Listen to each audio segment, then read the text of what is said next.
yo galulele, yo galulele, galule, yo galulele.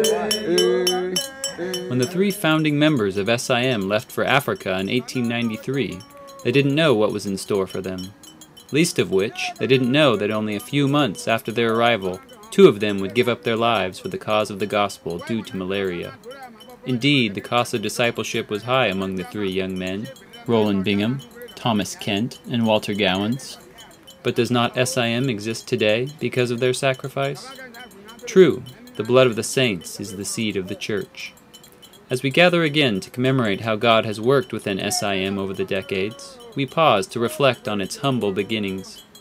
Over the years, SIM has been devoted to glorifying God by planting, strengthening, and partnering with churches around the world, even as it evangelizes the unreached, ministers to human needs, disciples believers into churches, and equips churches to fulfill Christ's commission. Yes, the gospel is something that SIM's missionaries and leaders are still wholly committed to.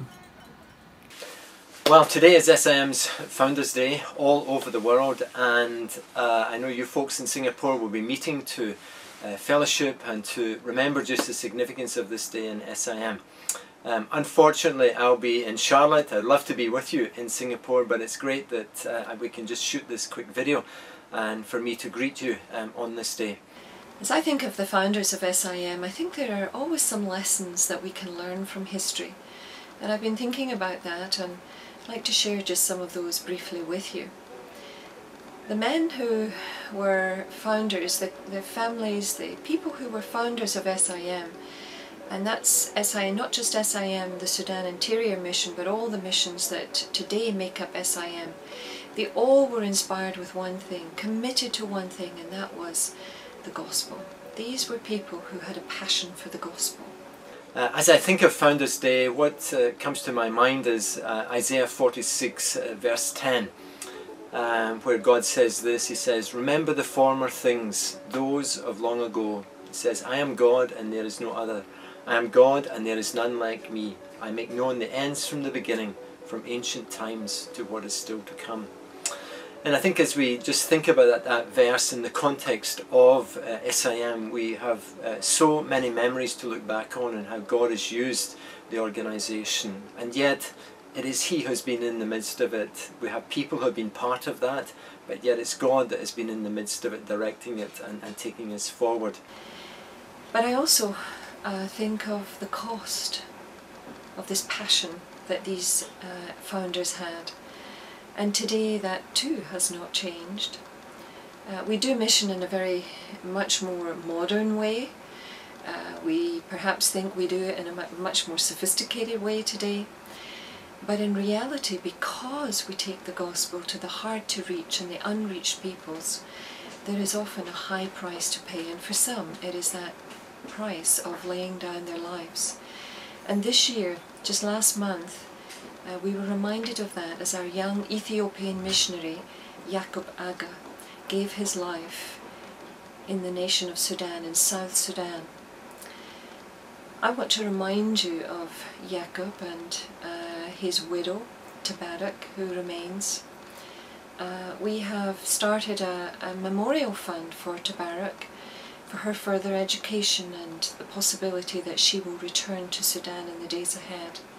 That is just a little token of one of the lessons that we take from our founders, that our passion for the gospel, our passion to take the gospel to the unreached and the hard to reach, it is by prayer, but it is something that we must count the cost. And that lesson from our founders is one that never ceases to challenge me. And so I just pray that on this day, as you reflect on our past, give God thanks for the founders of this tremendous organisation, that we'll just keep before us the fact that it is God that we are seeking to give glory today, not people and not individuals. We are blessed as an organisation to have many men and women of God who are examples for all of us in our Christian walk, and yet the greatest example that we have is Jesus and all that He has done for us. So may God bless you in this day. May it be an encouraging time as you reflect on the past and also as you dream and look to the future for all that God can use SIM East Asia to bless the world. Thank you. Have a wonderful day. Goodbye.